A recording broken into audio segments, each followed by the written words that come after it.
शेतकरी बंधूंनो राम राम. शेतकरी बंधूंनो, हे समोर जे तुम्ही पाहू शकतात का, हे मुगाचं शेत आहे बघा.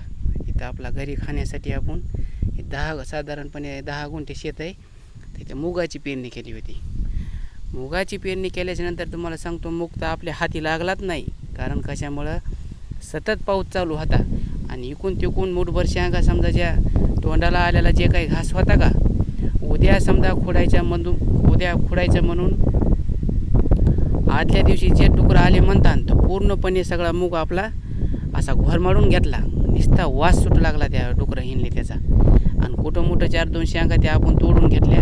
त्याच्यानंतर जेच पाऊस सुरू म्हणतात, तर रान कसं नीट करावं म्हणून हे पण कळत नव्हतं. तर त्यात आपण काय डोकं लावले बघा. थोडासा पाय थांब झाल्याच्यानंतर आपण पूर्णपणे ह्याच्यामध्ये राऊंडअपची फवारणी घेतलेली. आणि राऊंडअपची फवारणी घेतल्यानंतर त्याचा जो काही रिझल्ट आहे का, ते तुम्ही आता प्रत्यक्ष तुमच्या डोळ्यासमोर आहे. पूर्णपणे जळून खाक झालेलं आहे आणि अजून बी वापसा कंडिशन तयार झालेलं नाही. अजून बी जर पावसाने समजा असंच करीत राहिलं आणि पाऊस जर नाही उघडला, तर ह्याच्यामध्ये आपण काय करणार आहेत, डबल राऊंडअप आणणार आहेत. मग जे काही कुठं हिरवं तुम्हाला बुचके बाचके समजा गवत उगलेलं दिसते का, ह्याचा पण अतिशय नायनाट होणार आहे. आणि पूर्ण जमीन आपली काळी होऊन आपल्याला ज्वारी म्हणा, हरभरा म्हणा, जे काही भविष्यात आपल्याला पेरणी करायची का, त्या पिकाशी योग्य होणार आहे. आणि जर ह्याच्यामध्ये राऊंडअप नसतं हाणलं, तर आज तुम्हाला मी कंडिशन सांगतो, पाय ठेवायची जागा राहिली नसती, एवढं गवत झालं असतं.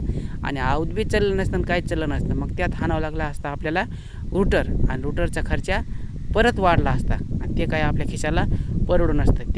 त्या अनुषंगानं आपण ह्याच्यामध्ये अशा प्रकारे तणनाशकाचा वापर करून जमीन आपण काळी ठेवण्याचा प्रयत्न केलेला आहे. धन्यवाद.